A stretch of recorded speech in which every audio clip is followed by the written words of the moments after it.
Well, today we're back on this LS. By the time you guys see this, I'm probably going to tell you like 500 times. I really haven't been putting out a lot of videos. Being busy again. This spring is just, vacation, spring, that kind of stuff. Anyway, I'm honing the cylinders. I got this thing back from the machine shop. I'll go into that in a minute. Somebody let me borrow their ball hone because it's such a short stroke. Anyway, I'm going to get after here. I'm going to show you.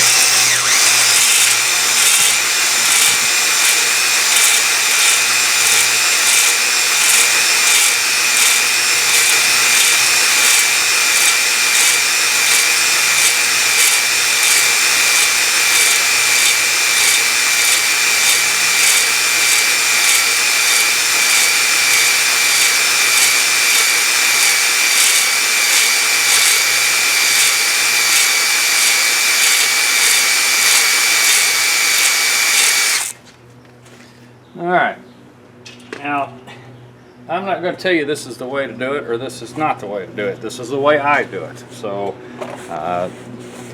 I have never used motor oil to do this before, but the guy who let me borrow the ball hone, because what I have is the kind that's got the actual stones on it. 3, it's spring loaded stuff. They make different sizes of them for different things, and I broke one of the coarse ones years ago, and I bought some new stones, and it ended up not being the ones I wanted, and it doesn't do a very good job. For this, it'd probably been okay, but it's such a short stroke on this motor. I was afraid of getting down in and breaking another stone, so I decided to do it this way. Now, you can see just a little bit on each one of those cylinders, and there'll probably be one there too that didn't get done. All I'm doing is really taking the glaze off of this because I got new rings, and still using the stock pistons.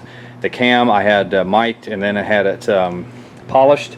The cam bearings were replaced, and let me find those. I know I told you.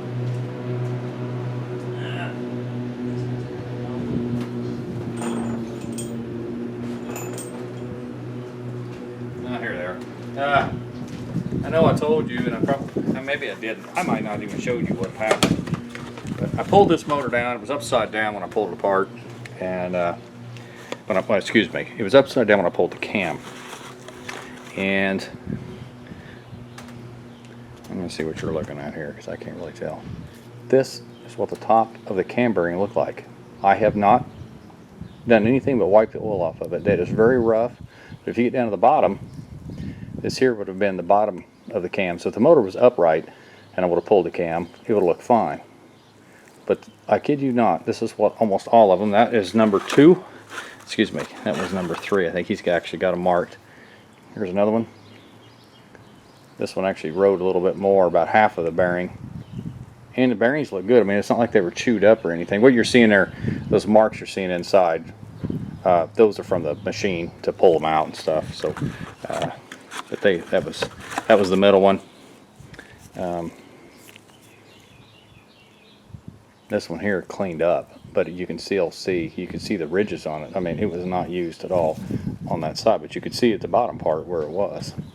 So I seen that when I pulled it out, panicked. Got on an LS forum and asked guys about cam bearings. Well, unfortunate part about that is it wasn't that it hurt anything by doing it, but there's a lot of different people in the world. And what I was looking for, I couldn't put a picture up. I'm not smart enough to do it, I guess. I tried, and it was doing things that I didn't want it to do, and so I just give up trying to put a picture on, showing them what it looked like. But what I found is there's a lot of people cussing the cam bearings in these motors, and almost 80% of the ones I saw that were complaining about the cam bearings were running aluminum block with a 80 millimeter plus size turbocharge on it. Now, I'm going to tell you that you see people run these LSs and they're running 1,000 horsepower, 700 horsepower without any trouble, some of them even more than that, and getting good results out of them. And I will tell you that's probably the case with an iron block. I cannot believe for 1 second, I'm not an engineer, I'm not an aluminumologist or whatever you want to call it, but you cannot tell me that a stock cast block that's made of aluminum can take 1,000 horsepower very long. Without it distorting or warping or getting hot, or you know what I mean. I just have trouble believing that, because even the cast ones, are not impervious to disasters. It's just they don't flex as much. They heat different. They keep their sizes. Even if the aluminum block has sleeves in it, metal sleeves, which most of them probably do, they don't. That's not usually the failure point here. It's usually detonation, under fuel, bad tune, or it's pushing this block beyond its capability. And these things can make more horsepower than any of the original, Gen 1, 2 small blocks could. But by saying that, though, there's still limitations to everything that's out there. And if I was to ever build a motor that was inducted somehow, whether it be turbo or supercharged or whatever, I would use an iron block. You're not talking about 70 pounds difference or whatever the weight difference is between a cast and aluminum. It's 70 75 pounds. And for me, these things are a dime a dozen. These 4853 blocks can be bought. This one I paid $200 for it, pretty much complete. I told you it was missing some, the push rods, and the heads were off of it, although they did bring me the heads. And I bought that one back there that's pretty much complete. Didn't have a harness or nothing or accessories, but it had the intake, it had the the coils, the plugs and wire, everything was still on it, and manifolds and everything. And I paid $100 for that thing, and he even drug it to my house. So, and it just didn't run worth a crap, and the oil had never been changed in it. So anyway, that's why I bought this block, because that one's going to take so much machining to get it back. But anyway, I'm going to take you off here real quick. I'm not going to have you just watch me do all these. I just kind of want to show you the one. This is the 3 that I've done. Okay, that's number 1, number 3, number 5. And this is number 7. You see how glazed that is and shiny? That's what I'm doing by doing this, is just taking that shiny out of it and just roughing it up, scuffing it. You're seeing shine there, because of oil. These aren't wiped down real good, and this one still is. And I forgot to get brake cleaner last time I was there.